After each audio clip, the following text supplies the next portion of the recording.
Well, thanks for coming to the first session after lunch. I think that's better than the second session after lunch. At least I'm banking that it is. We are going to be talking about creating management teams, leadership, good stuff like that. So if you're here for anything else, now's the time to exit stage right. How many of you had Arnie Bellini do your implementation? All right, there's a few of us old guys in here. You don't do so much of that anymore, but that's how old I am. And been doing ConnectWise a long time and running a company for a lot longer. This is our 26th year.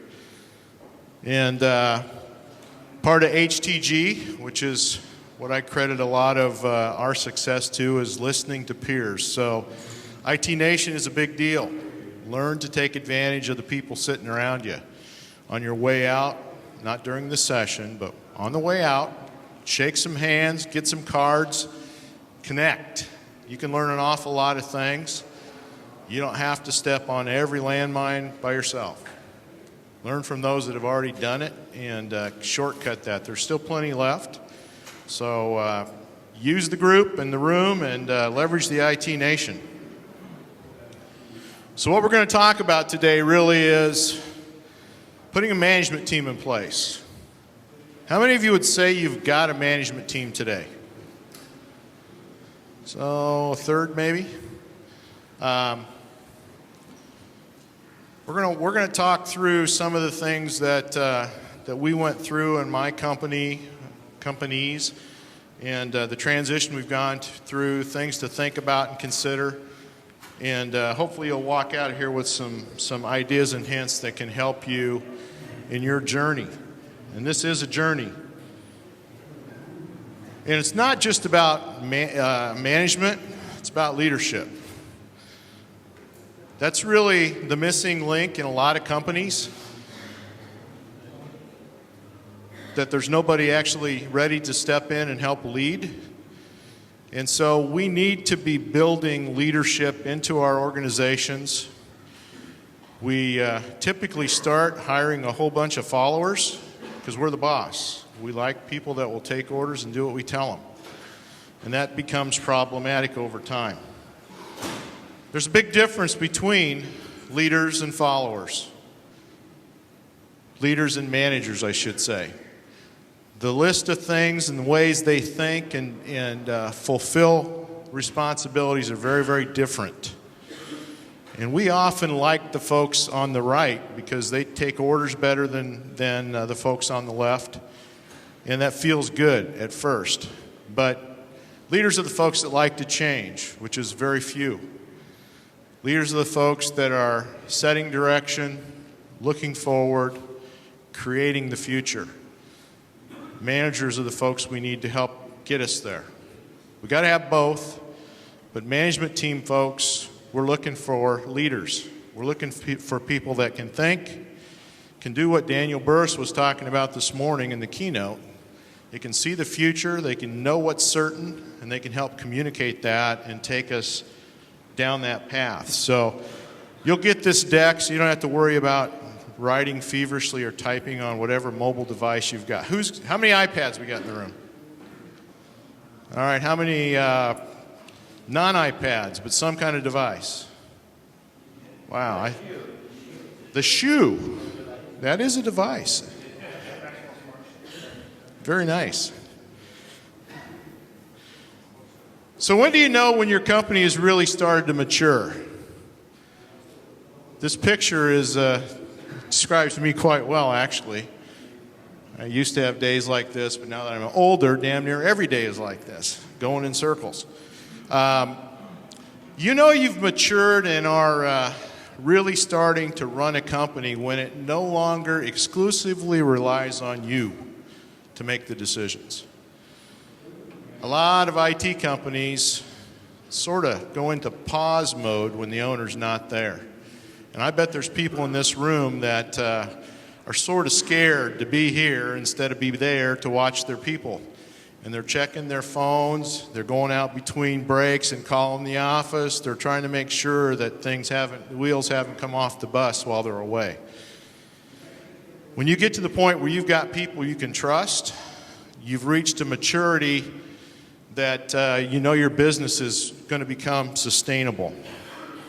And this is what a lot of people go through, overwhelmed, because the whole deal revolves around you. And if you aren't in the middle, then who knows where it's going to go. There's a lot of pieces to running an IT company. It's kind of scary, actually, when you think about all the things you got to be good at if you're going to really run a company. And very few of us are good at all those things, which is why it becomes important for us to bring some other folks around us that can help us break through that. Teddy Roosevelt said it well. The best executive is the one who has sense enough to pick good men to do what he wants done and self-restraint enough to keep from meddling with them while they do it. That's a tough transition to make, going from the entrepreneur-owner to actually trusting somebody to make decisions, to lead people, to set direction, and to truly become management. You're sharing the load. A lot of people meddle. A lot of people don't let it happen, and they frustrate the folks they put in those positions right away. But you've got to get to the point where you put a team in the middle. And that's the transition we're talking about today. How do we get to the point where we put together a team of folks that are better at doing those things than we are, and we allow them to do it without our interference?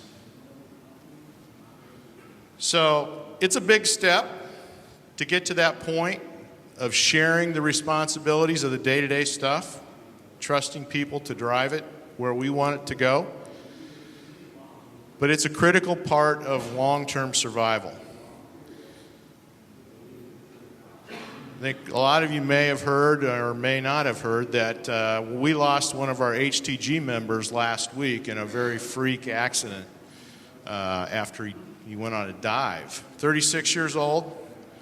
He was the guy in the middle of the circle in his company. Hadn't really built a strong team around him yet. He was in the process. But now that the next morning he was no longer there, chaos is starting to set in a little bit, and it's going to be a tough road to make sure that company stays in business over the long haul. We got to put management in place so that when things change, we know there's going to be the opportunity to survive. That's how we create legacy, is we create a path. And that's what management teams are all about, creating a path to the future. So you got to know where you're going. It doesn't happen like the one on the left. It happens like the one on the right. You got to know what your castle on the hill is, where you're trying to lead people so they have some idea where they're also trying to go. Too often I find that we don't communicate that clearly. Sometimes because we haven't ever thought about it ourselves. We're too busy working to think about where we're trying to take people. But once we define that, then we have to bring people around us. The big barrier to building a management team is it costs money. The higher the skill level of the people we want to have on our company, the more money it's going to take. And I've learned in my case, I have to be willing to let some people in my organization make more money than I do. That was a hard adjustment for me. I don't have to be the highest paid guy. I will be in the end, but going down the road, I don't have to be. And if they're doing their job well, their compensation plan is structured so that they can do better than me. And every time they earn an extra dollar, it's coming to me in a different way. But you've got to kind of get over that problematic mentality that I'm the boss, I'm the owner, I'm going to be at the top of everything in my company. What I've learned is it's not easy. It's not easy at all. First challenge is kind of the loss of control. You've run your company for a long time, you were the center of the universe, and all of a sudden they're asking somebody else what to do. And we get a little possessive about that, and that's where we start sticking our fingers in and meddling. And I did that for a number of years as I was going through the transition.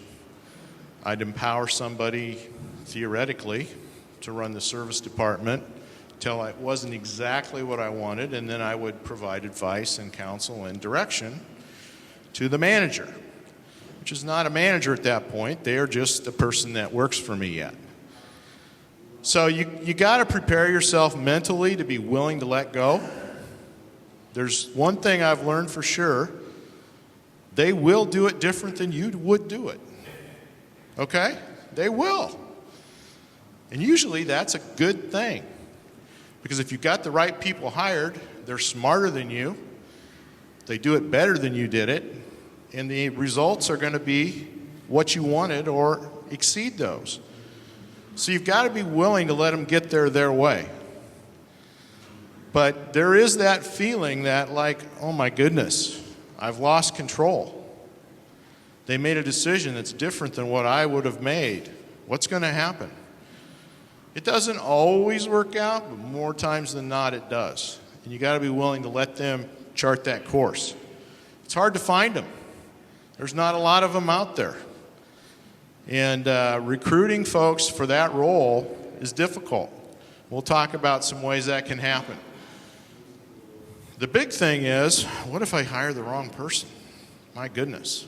I'm turning over some keys to the kingdom here. And that's a real threat. This is a serious kind of thing, because you put the wrong person in charge, they can quickly take you way into the weeds and beyond. So you got to hire slow. Where I find the biggest issues is we hire without a whole lot of direction, a whole lot of things spelled out. They don't know the expectations because we haven't really written them down. We just think they're going to get it by osmosis. Anybody managed by osmosis? I do a lot of that at times. And you can't expect managers to manage your way if you've never told them what that really looks like. So a big part of the hiring process has to be defining the role, but particularly the outcomes. You don't want your hiring to be an explanation of exactly what you expect them to do to get to where you want them to go. You need to tell them what the outcome is they're going to be measured on. Set the box around that with what your core values are and your mission and vision and the things you run your company around. And then you got to be willing to let them play inside the box and get to the end the way they want to go. But hire slow, because if you do it wrong, it can be a very disruptive thing to your organization. So how do you get started? I think you start here. You start drawing some org chart things, some boxes on the screen, and begin to dream about what you hope your company can become. We need to start with the end in mind. You're not going to fill them all up right away, but you need to begin to think about what that should look like. I love this diagram. Here's some of the more popular IT models out there. You've got Amazon up in the upper left, Google in the upper right, the Facebook method, the Microsoft method, particularly appropriate Microsoft. That is exactly how it works. Apple, we just experienced what happens with that method when the red dot goes away. Stock goes down pretty good for a while. And then you got the Oracle method. So there's lots of ways you can draw your org chart, okay? And those actually are pretty decent representations, actually, as funny as they are. When you start to look at those companies, especially at Microsoft, it is division against division. And even within, it's group against group. You got the Disney method. So there it all started with the story, and comes into a series of things in the middle before it comes out the other end. This is mine right here.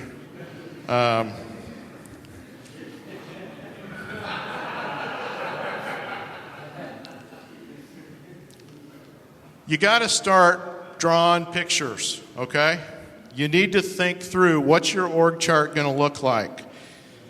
And get those boxes up there. There's some components you need to be thinking about. Tomorrow I'm going to do a presentation in this same hour talking about the transition to the CEO role.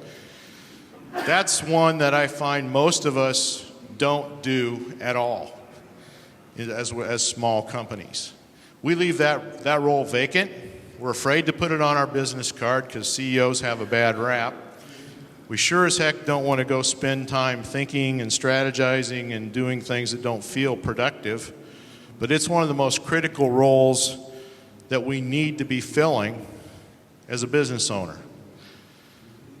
We need somebody that's going to make things happen, and that's where most of us like to sit. President, chief operating officer, general manager, whatever you want to call it. We own the day-to-day. We're willing to get down in the dirt and make it happen. That's what feels good to us, because we probably came up through the ranks as a technical person or a salesperson, and we like to work. So we like that role.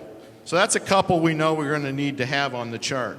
But there's some huge differences between those two, and this is just a quick preview of what I'm going to talk about tomorrow. CEOs are outside focused, they're vision focused, their strategy, their long term, their planning.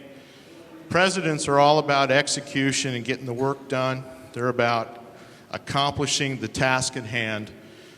They focus on the micro stuff rather than the macro. A lot of people would say they're the ones that actually work instead of the other guy. But, there's a big difference in those two roles. Huge. For 95% of the people, they hate that left-hand column because it just doesn't feel like work. But it's critical, it's important, it's what provides sustainability. So that's one you got to put on your chart for sure. Somebody needs to take care of finance. So you got a CFO or some kind of VP of finance kind of person that you want to think about. This is the no person. I ran my company for a long time without a no person, and that's a bad strategy. If I thought of it, it was the right thing to do, and we were just going to go spend the money and do it. And quick way not to make any money. So I got a partner. That's the only word she knows, is no. We actually call my management team the red light, the green light, and the yellow light. And I needed those other two lights because mine just was stuck on green when I was in charge. Somebody to manage the technology itself and control what's going on there. I don't know in your company, but in ours we have the continual, well, let's try this. Let's research that. There's only 47 BDR solutions out there. We've only looked at 22 of them. We need to get the other 25 in.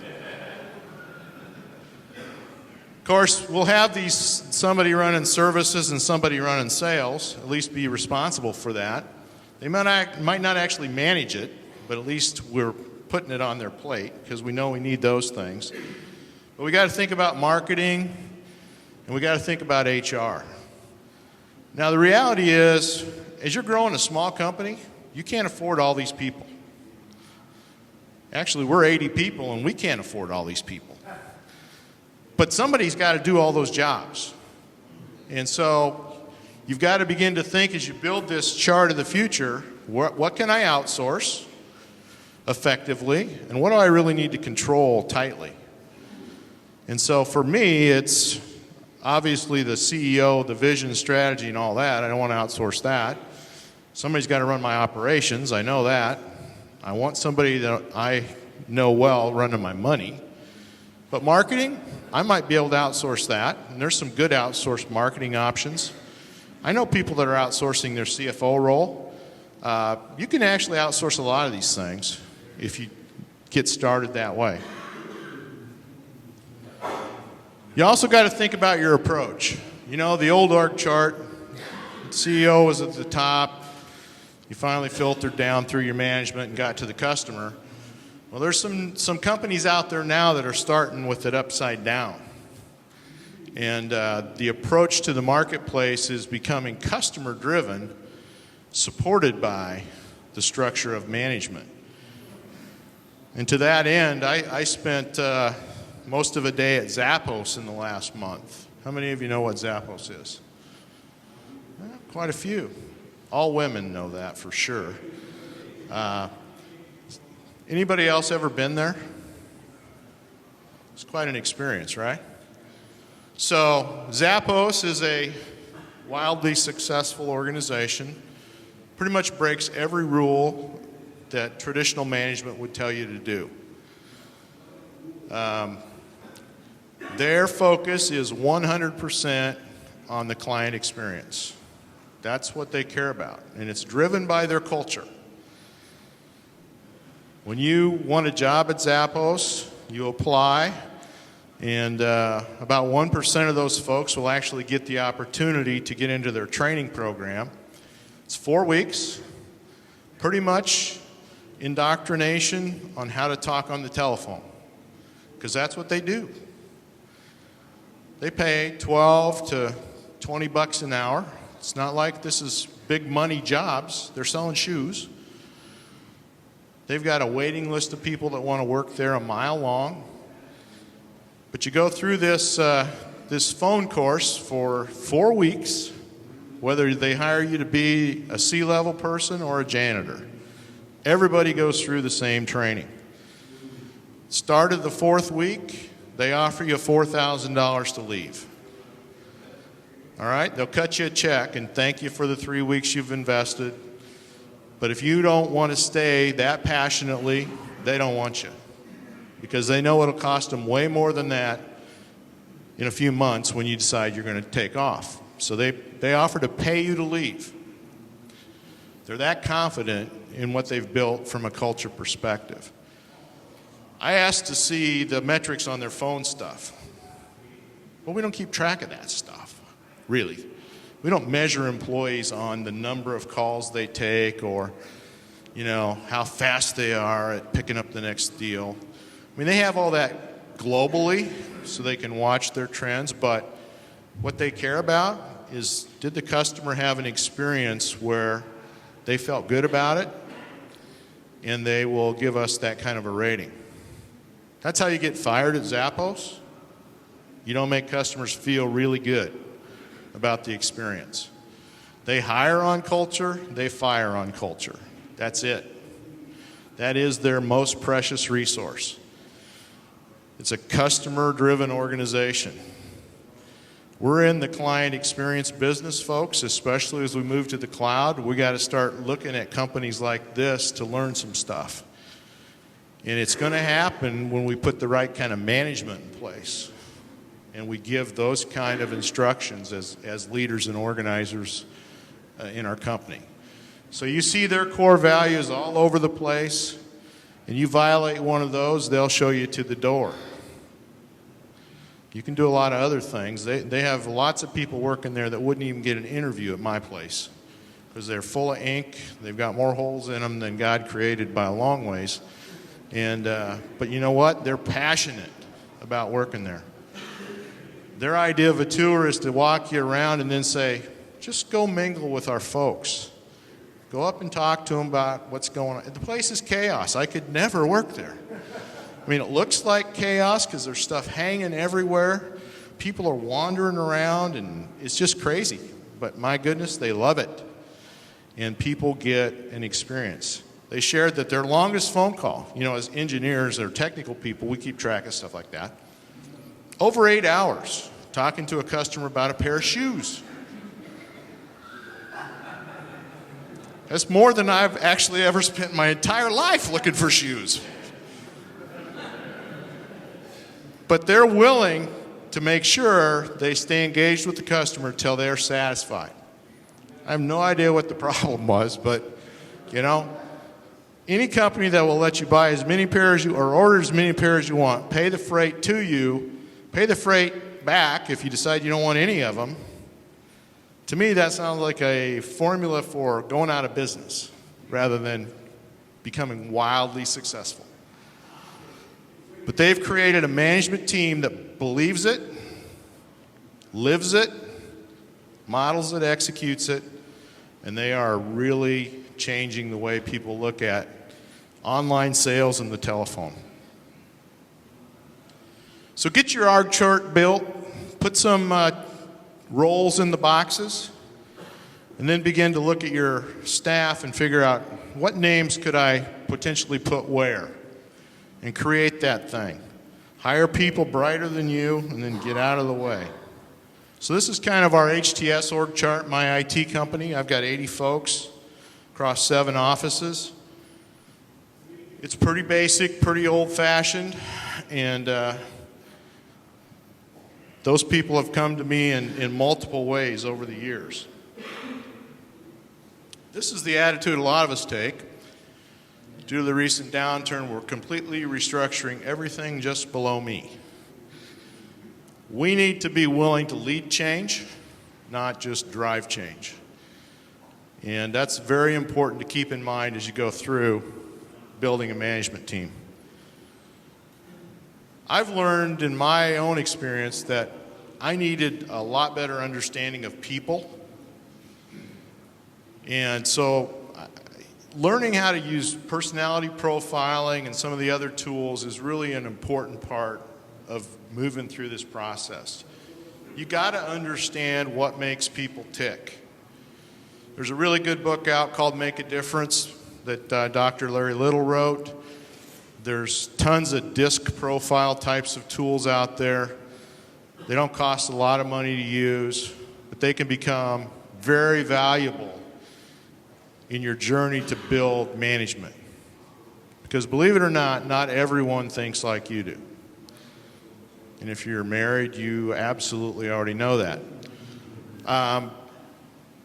But you've got to understand what motivates folks and why they make the decisions they make. Because our first reaction is, you got to be kidding me. How did you come up with that? You know, are you just stupid, or why did you do that? Well, it's because they see the world different. Sometimes we just surround ourselves with people that do think like us, and that's a bad way to build a management team. We need to hire folks that complement us, that balance us, that think different than us, that will challenge us so that we get to the right result. But you got to understand how people think and are motivated, so you don't try to put square pegs in round holes. Over and over, and I've done it myself, you know, I've got a really, really, really good engineer. He's got to be the best service manager I could possibly come up with, right? More often than not, he doesn't want to do that. He actually doesn't have the skills to do that. He probably doesn't even like people. But then we stick him in there anyway, and then we wonder why. He gets frustrated, we get really irritated, and he leaves. We drive away some of our best talent in certain roles because we move them somewhere they don't fit. This is my profile out of the Make a Difference book. I'm the calm, gentle kind of person, which is a D in the DISC profile. My management team, there are no other lions, thankfully. And we've got all those covered on my management team, so we've got a lot of balance and make some interesting discussion.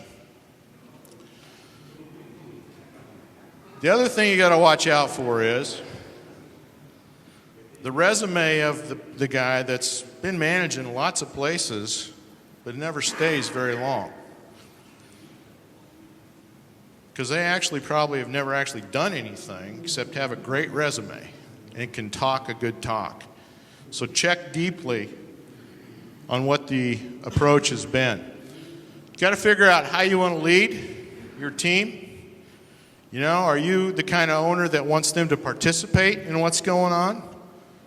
Are you the person that likes to direct, or do you believe in the teamwork approach? We have been making a transition in our company in this area, in that for a long time it was top-down kind of stuff. You know, I'd get in a room with my management team, we'd set the strategy, write the plan, tell the team, and then try to get them to actually do it. I just went through some training this year actually on Microsoft's got a process called the Accelerate method of planning. It's based on GE's process that they used and pioneered. But it's a group think model. So I took 16 of my employees off-site for 2 days, and we were working on our 2014 strategic plan. Because I like to have a 3-year look, and then we write a business plan for the next year coming out of that. And we started with, what kind of company do you want to work for in 2014, and what do you think we're actually going to be doing? And I hadn't really told my partners exactly what we were going to do. And it was like daggers started flying. We're going to trust the animals to tell us what we're going to do for a strategic plan. But you know what? Our people are smarter than we are. They're closer to what's going on than we are. And coming out of that process, we came up with exactly the same stuff we would have probably put on the board anyway. But the good news was it was their idea. They owned it. So the process starts with the perfect state. The next step is to then list all the barriers as to why you can't get there. And you spend your entire time together talking about how to get rid of the barriers. The most important thing that came out of that meeting is that we came up with 7 key barriers to us reaching the perfect 2014 year. All 7 of them were internal problems. You know, when you lay out a plan, oftentimes you hear, oh, it's the vendors, it's the customers, it's the distributors, it's all these external reasons, you know, there's no money from the bank, whatever. All 7 of the issues that my team identified as the barriers to success in 2014 were us. And when we got all those put up there and they sat back and looked at it, it was like, wow, we could actually do this if we can just overcome ourselves. And we spent the rest of our time together talking through activities and steps to remove those barriers.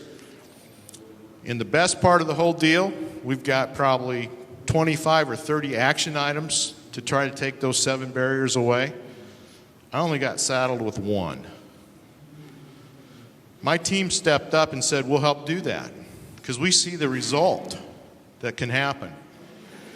And on a traditional planning kind of process, we'd have got the same barriers thrown in our face, only it would have been our problem to go fix them.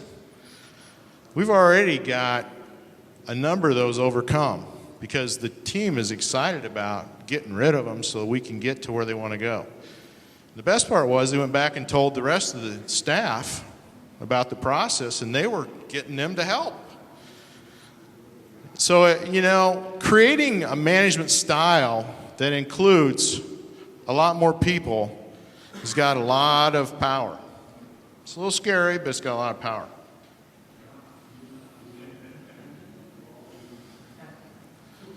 This can be a reality. You got to put some checks and balances in the process, but there's a good reason to surround yourself. So what do you really need to do to build a team? Well, my experience is don't do it before you're ready, okay?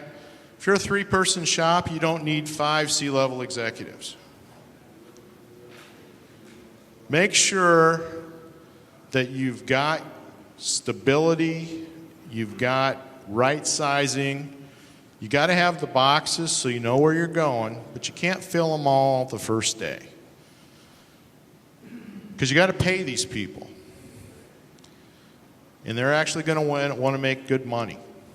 So create the streams, get the thing working well, and add them as you can afford to. Which means you need to set some thresholds about when you're going to do it. I'm going to add a CFO when I get to this level of profitability or this level of income generation. Give yourself some targets and don't be jumping ahead of what you're able to pay for. Start where you are bad. Cover yourself and your weaknesses first, because that's probably costing you money. So look for the holes in your own ability and surround yourself. How did I get 2 2s? That's pretty cool. Added emphasis. I'm sure I did that intentionally. Yeah.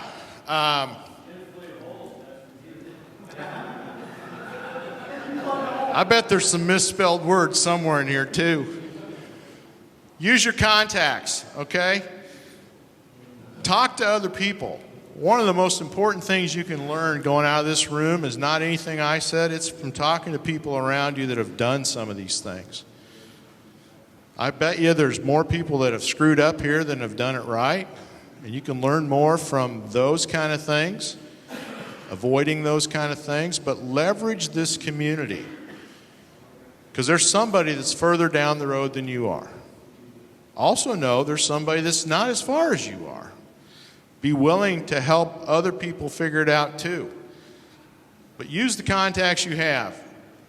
I'm a big believer, if possible, to build it inside. I can tell you right now that if you think you're going to find managers inside your company because they've just been watching you, it's not very likely. You got to build into these folks. Leadership is taught and trained. The affinity to be a leader, they may have. You got to invest in people. You've got to be willing to spend time teaching. Give some assignments. What I've started doing in my org is identifying people I think may grow up to become management, and I give them a book to read or 2 or 3. Ask them to write a report. We sit down and talk about it, and then I have them go teach somebody else what they learned.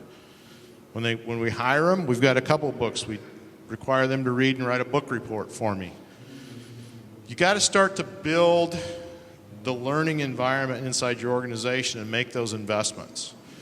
Because you'll quickly learn that some people, they pretend to read the book, but if they have to write the report, you can pretty much tell they cut and pasted off the internet, and they didn't really read it. But when you start asking questions, you can identify quickly that they have no idea what they're talking about. They're not likely going to be good candidates to become managers, because they don't care enough about what they're doing to make the investment themselves. Get help outside of yourself. There's lots of seminars and courses that are available to teach skills. Make those investments. I actually took 10 of my folks this last 2 years to the Willow Creek Global Leadership Summit, which is televised or videoed around the country, a couple days, just to expose them to thought leaders in business. Really, really impactful when they went back and started talking about the things that we could apply in our company. But make those investments. Help people to expand the way they think. Make sure before you bring them on, they're going to be a fit to your culture. As the owner, leader, CEO, that is one of your key responsibilities, is to protect your culture. So you got to have it defined, you got to know what it is, but then you have to guard that intently. Because putting other people in place to directly impact people, you're going to become more disconnected, not more connected. And the culture is going to flow through other folks. And if they don't share your vision of what that is, you'll quickly find out that you're in a different place than you expected to be. Don't skimp on hiring the right people. But once you do, once you make that investment, then let them do it. I've seen so many good management additions leave in frustration because every time they did something, the boss would come in and undo it or undermine them or cut them down in front of their staff. You got to turn people loose to do their job. And ultimately, you're looking for your own replacement. You got to start thinking that way. Who am I grooming to take my spot? Because I might not be there tomorrow.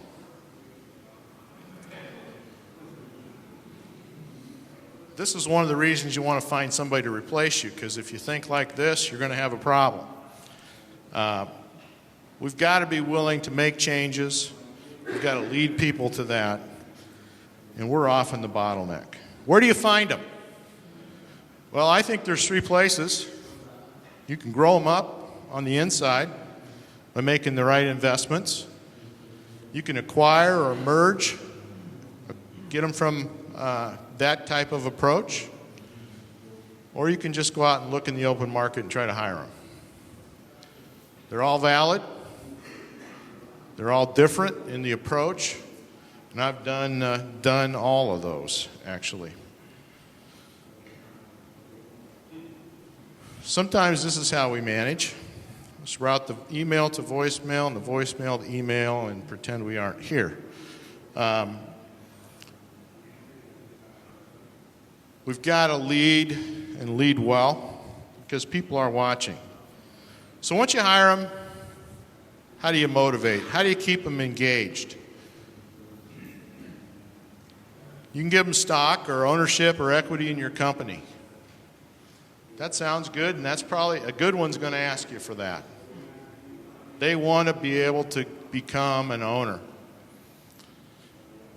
It's not a bad strategy as long as you've got the right people. It's a really bad strategy if they're not the right people.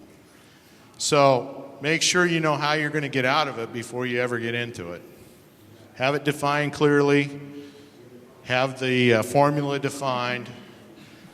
There's some other ways that you can do that. We actually used phantom stock, where we never gave them actual stock, just a amount of shares that we would watch the performance on over time. And they were able to earn the growth that occurred over this set period of time. We used a 8-year schedule with vesting. So the longer they were with us, the more of that growth they were going to be paid on. And if they stayed with us 8 years, then we would pay that growth out over a 5-year period. So it was really a 13-year plan. That worked fairly well. You have to continually communicate these kind of things because it doesn't feel real to them because they don't ever get anything except a piece of paper till the very end. So it doesn't motivate everybody, but it does work for some folks to give them some phantom things. Some of them are going to want some kind of performance options. Hey, if I double X, I'm going to get Y. And that's not a bad strategy either, but you got to find some way to keep them motivated. So what we did, I ran the company myself from 1985 until 2002.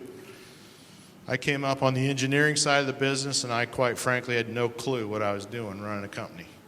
But we grew to 36 people through more chaos than I care to think about. And I actually hated sales, and I really liked to spend money. So in 2002, I found a company down in Joplin that we could merge with. And their skills, that was my no lady partner and a good sales manager. And we did a merger, and we're still partners today. They're key folks on my management team. She still says no, and he still sells like crazy, and that's a good thing. Then we decided we needed to bring in some financial stuff as we grew bigger. So we did another acquisition and brought in a CFO. And so he's now retired and left us, but he came in and helped us get our accounting stuff really right and set up the foundation for us to move forward. A few years ago, I decided that I wanted to do a little less day-to-day stuff, if that was possible. And so I did an external search, actually, and thought I had found somebody. And the economy went south, and we didn't do that deal. And then I actually looked at the person that worked for me that I'd been grooming for a long time for another role.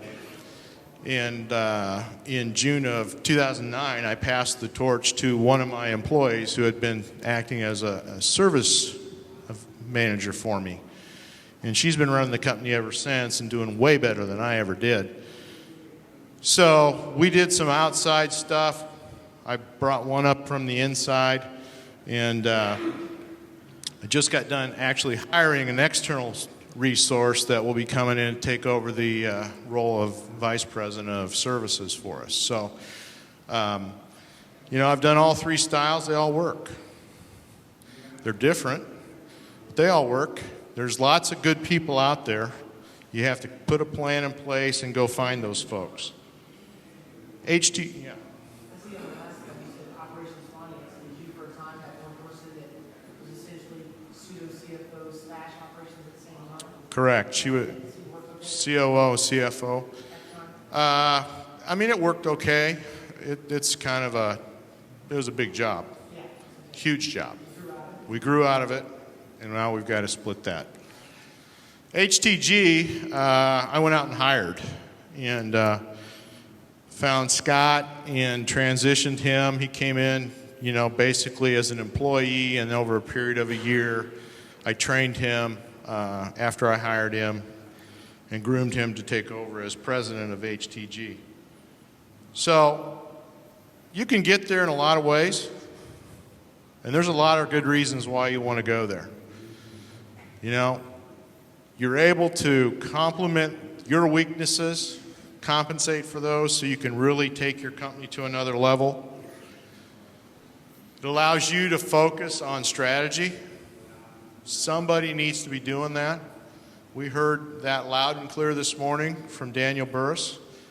You got to be thinking about what's coming. Somebody's got to be figuring out what's going to happen. Carries a lot more weight when you go to the bank if it's not all about you and your brain and you being there. Allows you to expand and scale in ways that you wouldn't be able to do otherwise, but it really allows you to go after the kinds of changes you want to make. It's hard for an individual to drive change across a lot of people, but if you got a team working on it, you can get there. Bottom line, if you want to continue to succeed, you're going to have to get people engaged beside yourself. It is a foundational piece of success long term. So you've got to start working toward that. So if you want to build a real company that's sustainable over time, you got to build a leadership team. You got to have some other management that you can rely upon to help drive where you want to go. I actually think this is the biggest task you have as an owner, is to build leadership, to identify your future, and to put those people in place. And it doesn't happen fast. It takes time. So you got to start before you think you need it, to begin building toward it, to begin thinking through it, so you're prepared to hand off the reins, but you've also made the right investments in the people that you think are going to be part of that when you get there. It's the best thing I've done as an owner, is get some people. It's a lonely place to be a sole owner. Maybe you haven't experienced that, but I thought it sucked, man. It was nobody to talk to. It was always my problem. I like having a team. And you get the right team, it's a great, great thing. Questions?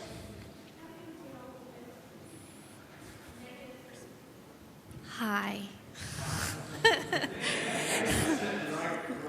No problem.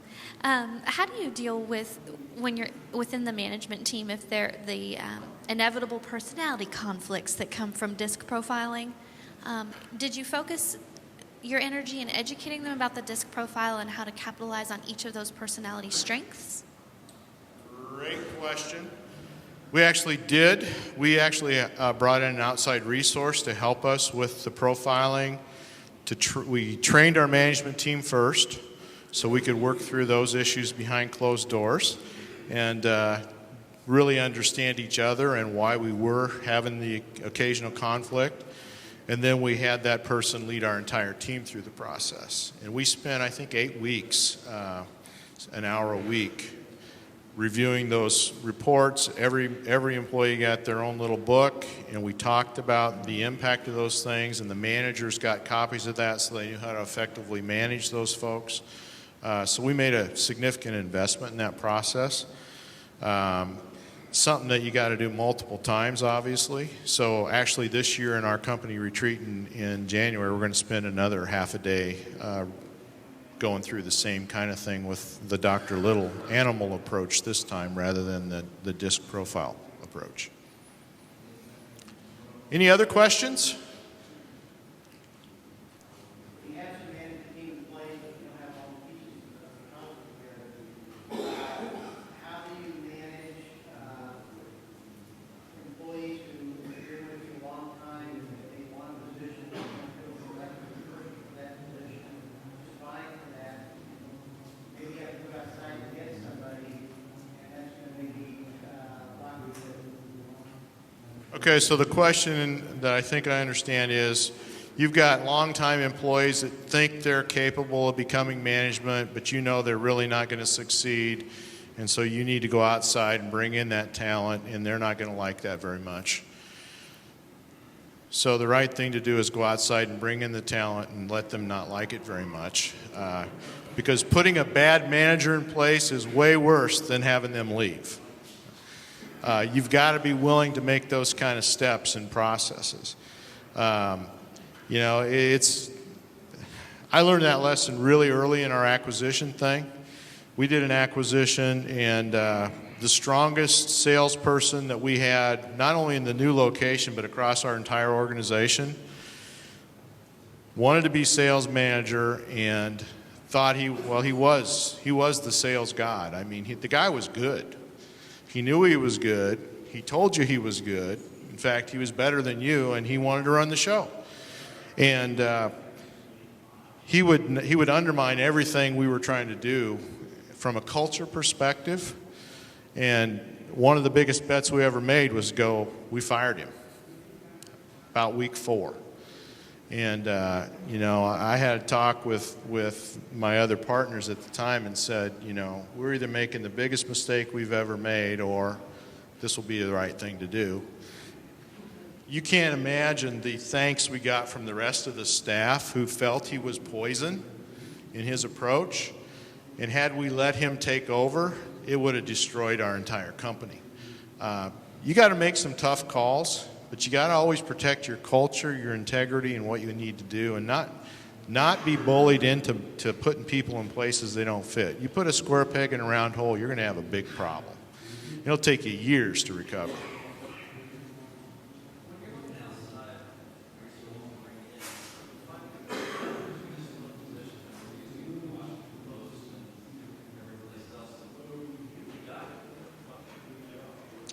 Yeah, so the question is, where do you look outside? How do you get, you know, quality applicants and people you can actually hire?